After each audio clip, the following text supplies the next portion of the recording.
मजहबी अकीदत और गैरत के साथ खुदा के कलाम को समाअत फरमाए। पहला ज़बूर, पहली आयत, मुबारक है वो आदमी जो शरीरों की सलाह पर नहीं चलता और खताकारों की राह में खड़ा नहीं होता और ठट्ठाबाजों की मजलिस में नहीं बैठता, बल्कि खुदावंद की शरीयत में उसकी खुशनुदी है और उसी की शरीयत पर दिन रात उसका ध्यान रहता है। वो उस दरख्त की मानिंद होगा जो पानी की नदियों के पास लगाया गया है, जो अपने वक्त पर फलता है और जिसका पत्ता भी नहीं मुरझाता। सो जो कुछ वो करेगा बारवर होगा। शरीर ऐसे नहीं, मगर वो भूसे की मानिंद है जिसे हवा उड़ा ले जाती है।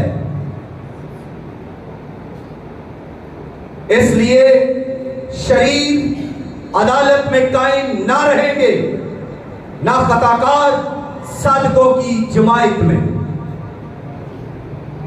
क्योंकि खुदावंद साधकों की राह जानता है पर शरीरों की राह नबूद हो जाएगी।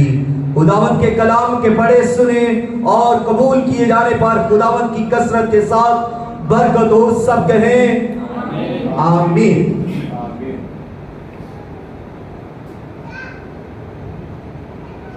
मुबारक आदमी, इसका जो उन्वान है वो है मुबारक आदमी। और मुबारक आदमी कौन है? किसको मुबारक आदमी कहा गया है? बड़ी डिटेल के साथ दाऊद नबी ने मुबारक आदमी की सिफ़तें बयान की है। वो कैसे मुबारक हो जाता है और उसकी बरकत क्या है। मुबारक आदमी वो है जिसका दिल खुदा की हजूरी में खुश रहता है। मुबारक आदमी वो है जो खुदा से दुआ करता है और मुबारक आदमी वो है जो अपनी जिंदगी खुदा के कदमों में डाल देता है। मुबारक आदमी वो है जो दिन और रात उसकी शरीयत पर ध्यान लगाता है। और मुबारक आदमी वो है जो ठट्ठाबाजों की महफिल में नहीं बैठता।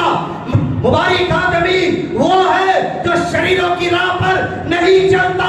मुबारक आदमी वो है जो खताकारों की मजलिस में नहीं बैठता, उनकी सलाहकारी में नहीं रहता, उनकी राहों में नहीं खड़ा होता, गुनाहगारों से वास्ता नहीं रखता, बुराई के अड्डों पर नहीं जाता, शराब नहीं पीता, ज़नाकारी नहीं करता, ना ज़नाकारों से कोई राबता रखता है, ना शराबियों से उसका कोई ताल्लुक और मेल जोल है कि शराबियों की महफिलों में जाकर शराब नोशी करे, ना उनकी सलाह पर वो चलता है कि उनके मशवरों के मुताबिक अपनी जिंदगी को गुजारे।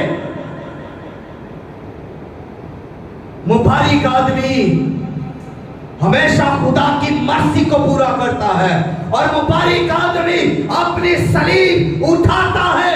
मुबारक आदमी अपने आप को खुदा के लिए पेश करता है। वो अपने हाथों को, अपने पांव को, अपने दिल को, अपने बदन को, अपनी सोच को खुदा पर लगाता है, खुदा के कामों के लिए अपने आप को दे देता है। ये है मुबारक आदमी। वो बुरी सोबतों में नहीं बैठता। मुबारक आदमी बुरी सोबतों में नहीं बैठता, क्योंकि बुरी सोबतें अच्छी आदतों को बिगाड़ देती हैं और इन सोबतों में जोर होता है, इन सोबतों में कुव्वत है, ये बहा ले जाती है, ये सोबतें बिगाड़ देती हैं। ये सोबतें अपने साथ जिस तरह दरिया बहा ले जाता है, ये बुरी सोबतें भी ऐसे ही बहा ले जाती हैं। ये बुरी सोबतें इंसान को बिगाड़ कर रख देती है, उसका कैरेक्टर खराब कर देती है और फिर उसका तल्लुक खुदा से टूट जाता है, उसका राबता खुदा से टूट जाता है, खुदा से वो अलग हो जाता है। लेकिन मुबारक आदमी की निगाह हमेशा खुदा पर रहती है। मुबारक आदमी हमेशा खुदा के हाथ की तरफ तकता रहता है। जिस तरह नुकरानी अपनी बीवी के हाथ की तरफ तकती है, वैसे ही मुबारक आदमी भी सिर्फ अपने खुदा के हाथ की तरफ तकता है। और उसके बारे में बाइबल मुकद्दस ये बयान करती है कि उसका पत्ता भी नहीं मुरझाता। वो किस दरख्त की मानिंद है? वो उस दरख्त की मानिंद है जो पानी के पास लगा हुआ है। उसकी जड़ों में पानी, उसके तने में पानी, उसके पत्तों में पानी, यानी एक मुकम्मल नौरिश उसे मिलती है, एक मुकम्मल गज़ा उसे मिलती रहती है। उसके तमाम वो चीजें जो उसकी जिंदगी के लिए है, उससे उस जगह से मिलती है, क्योंकि वो पानी की नदियों के पास लगा हुआ है। और फिर उसका पत्ता तक नहीं मुरझाता। मुरझाए हुए पत्ते गिर जाते हैं, टूट जाते हैं, सूख जाते हैं, हवा उन्हें उड़ा ले जाती है, वो कहां से कहां निकल जाते हैं। वो उस दरख्त का साथ छोड़ जाते हैं जिससे उन्होंने खुराक ली, जिस दरख्त से उन्होंने एक अरसा उसके साथ गुजारा, मगर उसका साथ छोड़ जाते हैं, अलग हो जाते हैं, क्योंकि वो सूख जाते हैं, गिर जाते हैं। और फिर यह है कि वक्त पर वो फलता है। वो किस तरह फलता है जी? वक्त पर, यानी उसे वक्त पर खुदा उसकी जरूरत को पूरा करता है। हर वक्त जिस चीज की उसे जरूरत है, खुदा उसे मुहैया करता है। खुदा उसे हर वो चीज देता है जिसकी उसको जरूरत है। उसकी कोई भी जरूरत रह नहीं जाती, बल्कि सब जरूरतें उसकी खुदा पूरा करता है। हर एक जरूरत। वो ऐसा शख्स है जो उस दरख्त की मालिक है। लेकिन अगर हम थोड़ी सी निगाह पैदाइश की किताब और एक ऐसी शख्सियत पर लगाएं जो एक नबी के साथ रहती है, जो खुदा के दोस्त के साथ रहती है, घर से वो उसके साथ चला है, खेतों में उसके साथ रहा और मस्जिदों पर उसके साथ उसने दुआएं की, खुदा को उस खुदा से बरकत मिलते हुए उसने देखा।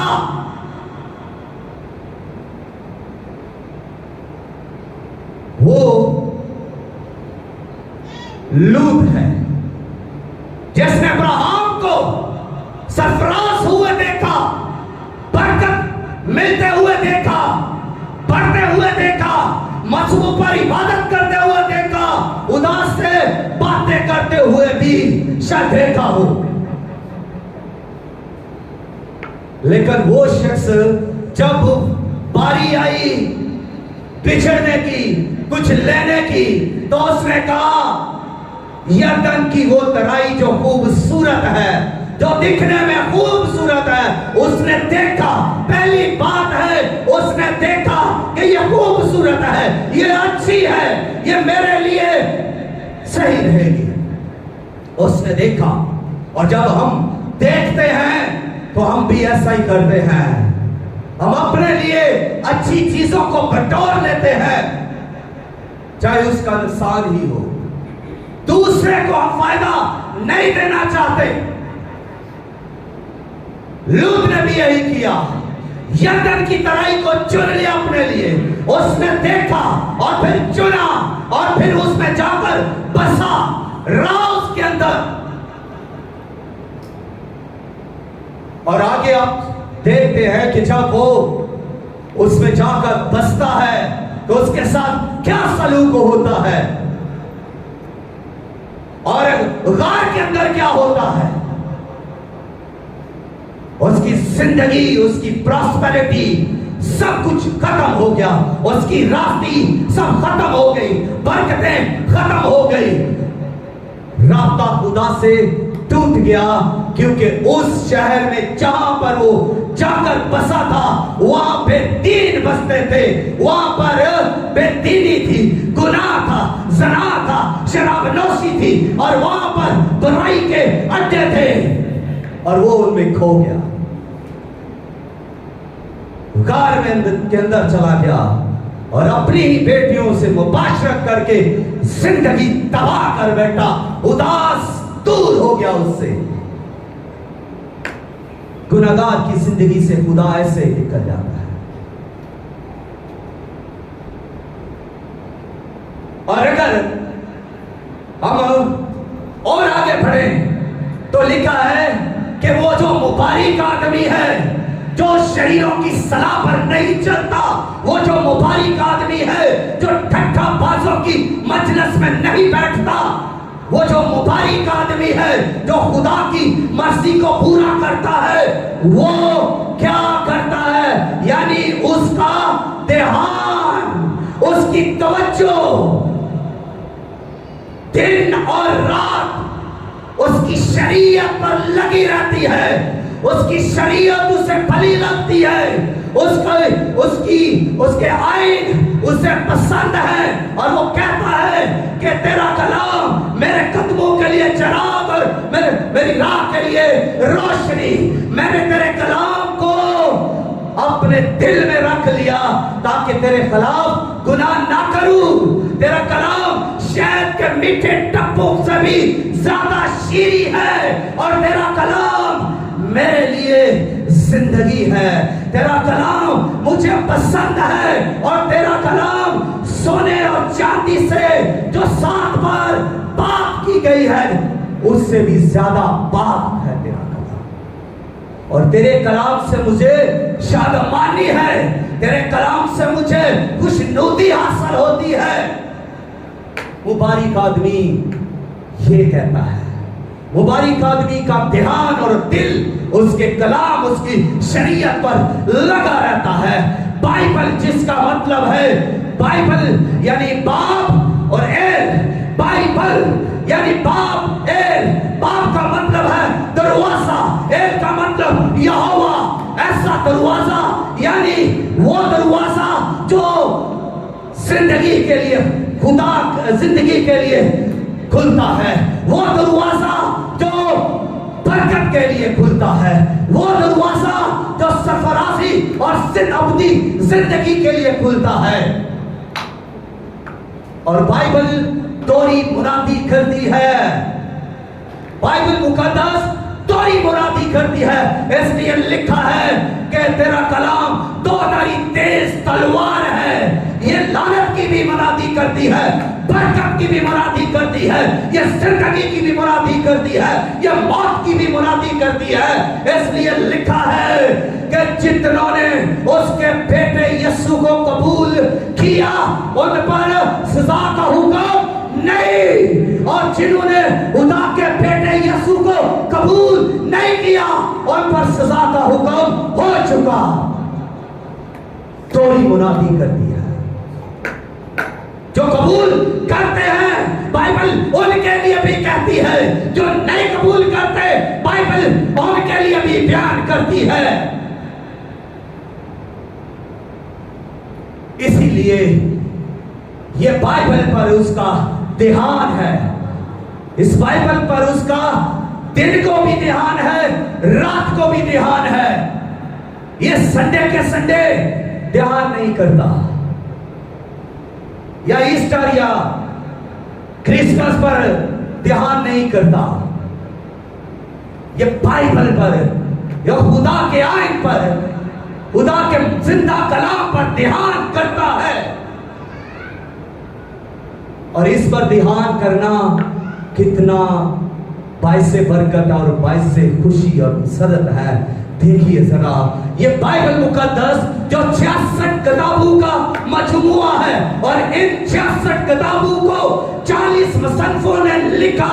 जब आप इस पर ध्यान करते हैं, जब आप इसको पढ़ते हैं, जब आप इसको सीखते हैं, इसका मुतालिया करते हैं, आप 66 किताबों का मुतालिया तो कर रहे हैं, लेकिन साथ ही उन 40 मुसन्निफों से आपकी रफाकत है, आपकी नबियों से रफाकत है, बादशाहों से आपकी रफाकत है, शायरों से आपकी रफाकत है, क्योंकि बाइबल को लिखने वाले बादशाह हैं, शायर हैं, और इसको लिखने वाले चरवाहे हैं, नबी हैं, रसूल हैं, जिन्होंने इसको लिखा है। और जब आपकी इस बाइबल से रफाकत है, तो आपकी रफाकत इन नबियों से भी है। और इनसे आगे बढ़ते हुए अगर देखें तो इन 40 मुसन्निफों को लिखवाने वाला एक ही है, और वो खुदा का रूह है, वो रूह कुद्स है। और आप जब बाइबल मुकद्दस को पढ़ते हैं तो फिर आपकी रफाकत खुदा के रूह के साथ है, फिर आपकी रफाकत खुदा के रूह के साथ है। और रूह आपको कुव्वत देगा, रूह आपको दिलेरी देगा, रूह आपको सिखाएगा, रूह आपको खुशी देगा, रूह आपको ताजगी देगा, और रूह आपकी जरूरतों को पूरा करेगा। और ना सिर्फ ये, रूह आपकी कमजोरियों में आपके साथ मिलकर दुआएं भर कर दुआया भी करेगा। जो आपको करना मुश्किल लगती है, दुआ करना सबको मुश्किल लगती है। लोग यहाँ पर आकर बड़ी लंबी चौड़ी दुआएं करते हैं, लेकिन अगर मैं कहूँ कि मेरे साथ आकर इस चर्च में दुआ करो तो कोई नहीं आएगा, किसी के पास टाइम नहीं है। सब दुनिया में खोए हुए हैं, शरीरों की सलाह पर चल रहे हैं, टट्टाबाजों की मजलिस में बैठ रहे हैं, चुगलियों से फुर्सत नहीं मिलती, झूठ बोलने से फुर्सत नहीं मिलती।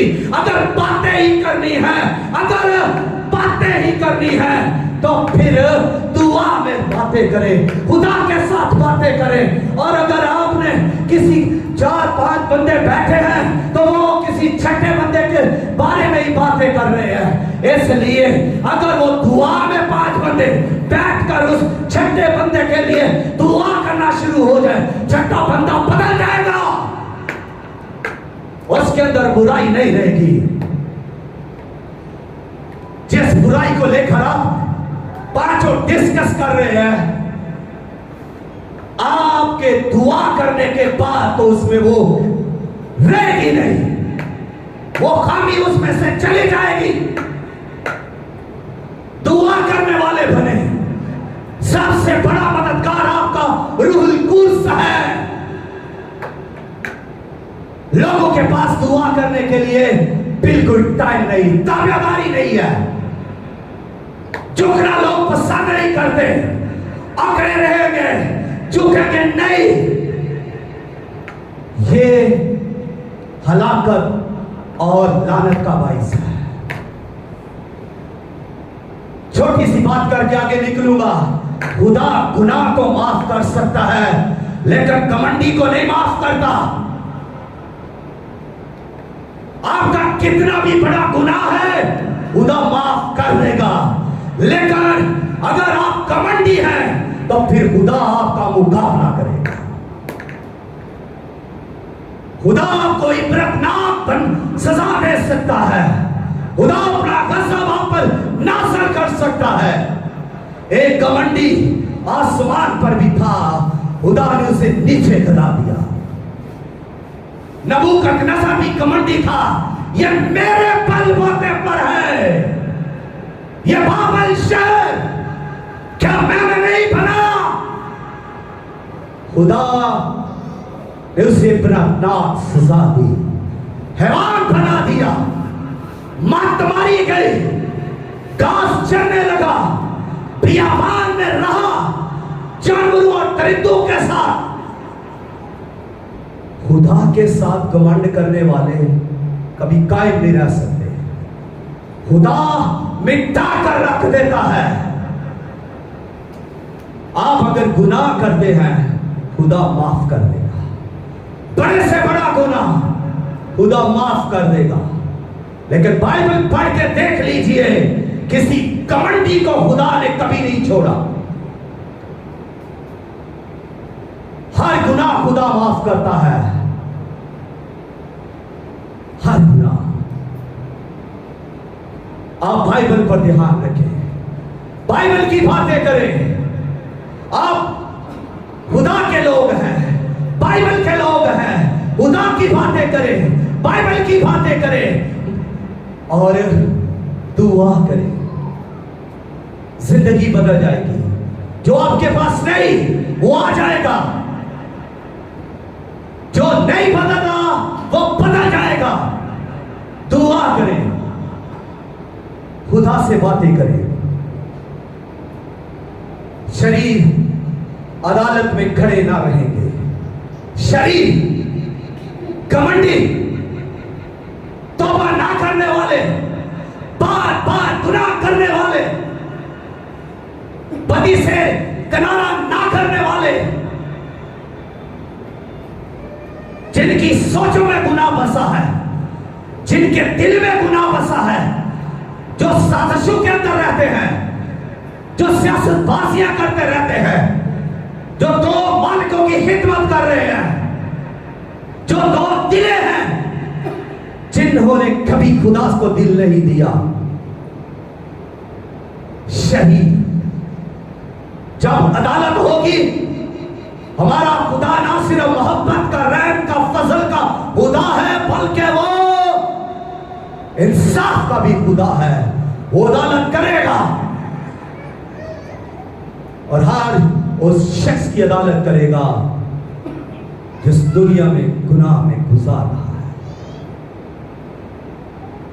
तो शरीर अदालत में खड़े नहीं रह सकेंगे, कायम नहीं रहेंगे, क्योंकि वो शरीर है, वो घमंडी है, वो गुनाह करते हैं, वो प्लानिंग के साथ गुनाह करते हैं, वो एक जगह जमा होकर मंसूबे बनाकर गुनाह करते हैं। उनकी साजिशें दूसरों को नाकाम करने की है।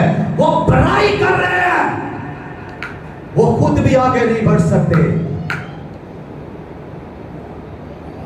और वो कायम नहीं रह सकते। अदालत के अंदर कायम नहीं रह सकते। एक ऐसे घमंडी बादशाह का जिक्र करना चाहता हूं जो बेलशस्सर है, जो नबूकदनेस्सर के बाद बेलशस्सर बादशाह है, घमंडी बादशाह। उसने महफिल सजाई, उसने अमीरों को बुलाया, वजीरों को बुलाया, मशीरों को बुलाया, उसने रईसों को बुलाया, दावत आम की, सबको बुलाया। सब शराब नोशी कर रहे हैं, सब डांस कर रहे हैं, सब जो है वो बुत परस्ती कर रहे हैं। उन्होंने चांदी के बुतों की परस्तश की, उन्होंने लोहे के बुतों की परस्तश की, उन्होंने तरह तरह की दांतों की के बुतों की परस्तश की, यानी बुत परस्ती भी की, शराब नोशी भी की।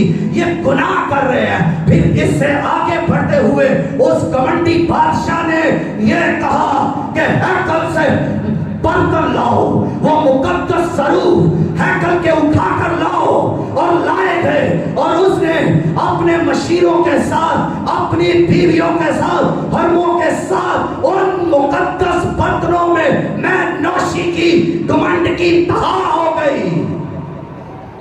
खुदा का गज़ब उस पर भड़का, खुदा का हाथ उस पर जाहिर हुआ। एक दीवार पर लिखा गया, मिने मिने तकीलो फसहीन, यानी तू तोला गया और कम निकला, तेरी अदालत होगी। तूने जो घमंड किया है तुझे सजा दी जाएगी। जैसे ही उसने लिखने वाले हाथ को देखा जो दीवार पर लिख रहा था, और देखकर वो बादशाह परेशान हो गया, डर गया, और उसकी कमर के जोड़ भी ढीले हो गए, घुटने उसके आपस में टकराने लगे, खौफ तारी हो गया, हैबत तारी हो गई, और डर के आलम में उसने कहा, कसदियों को बुलाओ, फालगीरों को, जादूगरों को बुलाओ, सब आलमों को, फासलों को, ताकि बताए कि ये क्या लिखा है। उसने सिर्फ हाथ देखा है, तो किस कदर हैबत और खौफ उस पर तारी हो चुका है, कमर के जोड़ ही ढीले हो गए, किस कदर उस पर खुदा का गजब होगा। सिर्फ हाथ देखा, अभी खुदा को उसने पूरा नहीं देखा, खुदा ने तो सिर्फ अपना हाथ ही दिखाया है, सिर्फ जो लिख रहा था। कायम ना रह सका, दानियल को बुलाया गया, पहले दानियल ने अच्छी तरह से उस कमंडी की क्लास ली, तेरा बाप भी ऐसे करता था, तूने भी किया, तूने जिंदा खुदा को ललकारा, तूने उसके सामने खड़े होकर कहा कि खुदा कुछ नहीं, तूने उसकी हैकल के मुकद्दस स्वरूप में मैं नौशी की, तूने सगीर जुर्म किया, तूने हमाकत की, और तू जानता था कि तेरे बाप के साथ भी खुदा ने क्या किया था। अब बादशाह तेरे लिए भी फरमान जारी हो चुका है कि तुझे तोला गया और तू कम निकला। शरीर अदालत में कायम नहीं रह सकते, घमंडी अदालत में खड़े नहीं रह सकते, और खुदा साधकों की राह जानता है, जो उससे डरते हैं, जो उससे प्यार करते हैं, जो उसकी वर्षक तमजीद सिताइश करते हुए अपनी जिंदगी उसे दे देते हैं, वो सादिक है। ये नहीं कि यहां कुछ बड़े बड़े काम किए और बाहर जाकर फिर शरीरों के साथ मंसूबे नहीं, सादिक हमेशा कायम रहेंगे, सादिक को जुम्बश ना होगी, सादिक खुदा की परस्तश करते हैं, और साधकों को ही परस्तश सेवा है, और सादिक का दिल शेर बब्बर की तरह है जो कभी डरता नहीं। सादिक दलेर है, इसलिए सादिक जुम्बश नहीं खाता, अदालतों में भी वो खड़ा रहता है, दुश्मनों के सामने भी वो डटा रहता है, क्योंकि खुदा उसे कायम रखता है, खुदा उसके साथ है, और उसे जुम्बश ना होगी। आए अपने कदमों पर सब खड़े हो जाएं।